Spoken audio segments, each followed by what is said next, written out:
Hi guys! Welcome back to my channel. So for today's video, I'm going to watch Lisa Dream featuring Kentaro Sakaguchi official short film music video. So dapat kasama ko yung best friend ko today na magre-react dito sa video ni Lisa. Kaya lang bigla siyang hindi pwede kasi need niya na umuwi.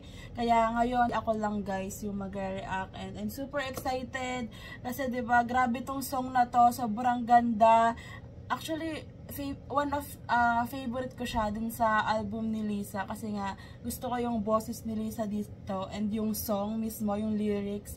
So, by the way guys, if ever lalabuan ko yung original video or may cut yung video, ano pa ba, hihinaan ko yung volume kasi alam ko may black copyright yung sa record label ni Lisa. So, may upload ko yung unedited version sa Patreon ko. Mapapanood nyo yan guys for free. So, ililink ko na lang yung link ng Patreon para dun sa unedited version if gusto nyo panoodin. So, ayan, after nito, i-upload ko naman yung reaction ko dun sa in-upload ng Blackpink. Ayan na, parang behind the scenes something ng tour nila. So, ito na, hindi ko na ito patatagalan. Let's start! Oh! Grabe yung visual ni Lisa. Like, parang hindi nagbabago. And the voice, of course. Katalas Lisa, hello?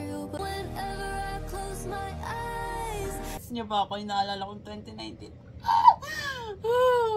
Alam mo yung ang lungkot ng kanta, pero yung naaalala ko, nalulungkot din ako, pero ang ganda ni Lisa, like mixed emotions. Ang gwapo ng guy, in fairness, pero grabe yung visual ni Lisa. I cannot. Oh, Lisa! Oh my God! What the story? Actress Lisa, oh my God. Sobrang kakaiba tong official music video kasi parang film siya. So kakaiba siya from sa mga na-release na ni Lisa kasi 'di ba yung mga na-release ni Lisa mga badass, yung swag ng mga music video niya. So ito kakaiba and alam mo yun, grabe yung story and silang dalawa ng actor. Sobrang ganda ni Lisa, yung voice niya, yung song. So that's it for today's video guys. Thanks so much for watching. Please like and subscribe. Annyeong!